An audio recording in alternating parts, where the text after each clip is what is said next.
امیر المؤمنین حضرت عمر فاروق رضی اللہ عنہ نے ایک مرتبہ شدید سردی اور تاریک رات میں ایک جگہ آگ کی روشنی دیکھی، چنانچہ وہاں تشریف لے گئے۔ ساتھ میں جلیل القدر صحابی حضرت عبدالرحمن بن عوف رضی اللہ عنہ بھی تھے۔ حضرت عمر رضی اللہ عنہ نے آگ کے پاس ایک عورت کو دیکھا جس کے 3 بچے زار و قطار رو رہے تھے۔ ایک بچہ کہہ رہا تھا، امی جان ان آنسوؤں پر رحم کھاؤ اور کچھ کھانے کو دے دو۔ دوسرا بچہ یہ کہہ رہا تھا، امی جان لگتا ہے شدت بھوک سے جان چلی جائے گی۔ اور تیسرا بچہ کہہ رہا تھا، امی جان کیا موت کی آغوش میں جانے سے پہلے مجھے کچھ کھانے کو مل سکتا ہے؟ حضرت عمر رضی اللہ عنہ آگ کے پاس بیٹھ گئے اور عورت سے پوچھا، اے اللہ کی بندی، تیری اس حالت کا ذمہ دار کون ہے؟ اس عورت نے جواب دیا، اللہ، میری اس حالت کا ذمہ دار امیر المؤمنین عمر بن خطاب ہے۔ حضرت عمر رضی اللہ عنہ سے فرمایا، کوئی ہے جس نے حضرت عمر کو تمہارے حال سے آگاہ کیا ہو؟ اس عورت نے جواب دیا، ہمارا حکمران ہو کر وہ ہم سے غافل رہے گا؟ یہ کیسا حکمران ہے جس کو اپنی رعایا کی کچھ خبر نہیں؟ یہ جواب سن کر حضرت عمر رضی اللہ عنہ راتوں رات مسلمانوں کی بیت المال گئے اور دروازہ کھولا۔ بیت المال کا محافظ یعنی چوکیدار بولا، خیر تو ہے امیر المؤمنین؟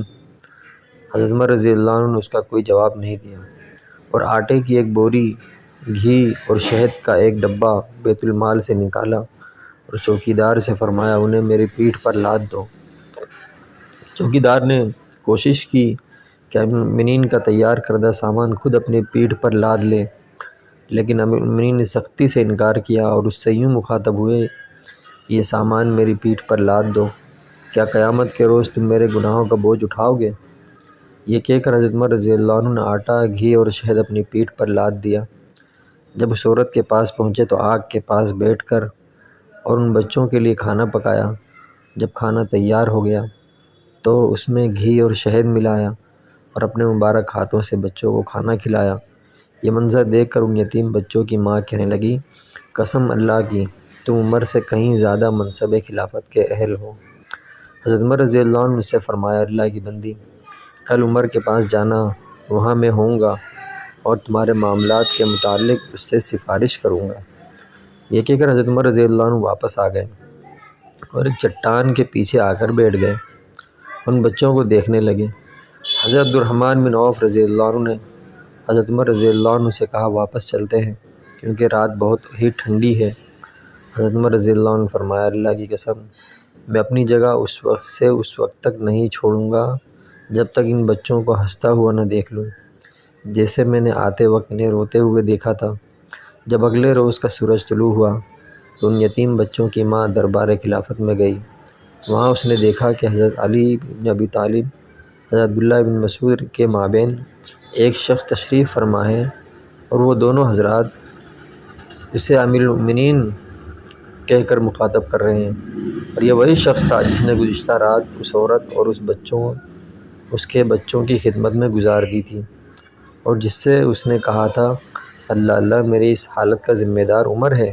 چنانچہ جب عورت کی نگاہ حضرت عمر رضی اللہ عنہ پر پڑی تو گویا اس کے پاؤں تلے سے زمین کھسک گئی۔ امیر المؤمنین نے اس عورت سے فرمایا، اللہ کی بندی، تیرا کوئی قصور نہیں، چل بتا تو اپنی شکایت کتنی قیمت کے عوض فروخت کرے گی؟ عورت بولی، معاف فرمائیں امیر المؤمنین۔ حضرت عمر رضی اللہ عنہ فرمایا، قسم اللہ کی تو اس جگہ سے ہٹ نہیں سکتی جب تک کہ میرے ہاتھ اپنی شکایت بیچ نہ دو۔ بالآخر حضرت عمر رضی اللہ عنہ نے اس بیوہ خاتون کی شکایت اپنے مال خاص سے 600 درہم کے عوض خرید لی اور حضرت علی بن ابی طالب کو کاغذ قلم لانے کا حکم دیا اور یہ تحریر قلم بند کرائی کہ ہم علی اور ابن مسعود اس بات پر گواہ ہیں کہ فلاں عورت نے اپنی شکایت امیر المؤمنین عمر بن خطاب کے ہاتھ فروخت کر دی۔ پھر امیر المؤمنین حضرت عمر رضی اللہ عنہ نے فرمایا، جب میری وفات ہو جائے تو اسے میرے کفن میں رکھ دینا تاکہ میں اس کو لے کر اللہ تعالیٰ سے ملاقات کروں۔ اللہ اکبر! یا اللہ ہمارے حاکموں کے دلوں میں بھی اپنا ڈر پیدا کر، آمین۔ السلام علیکم۔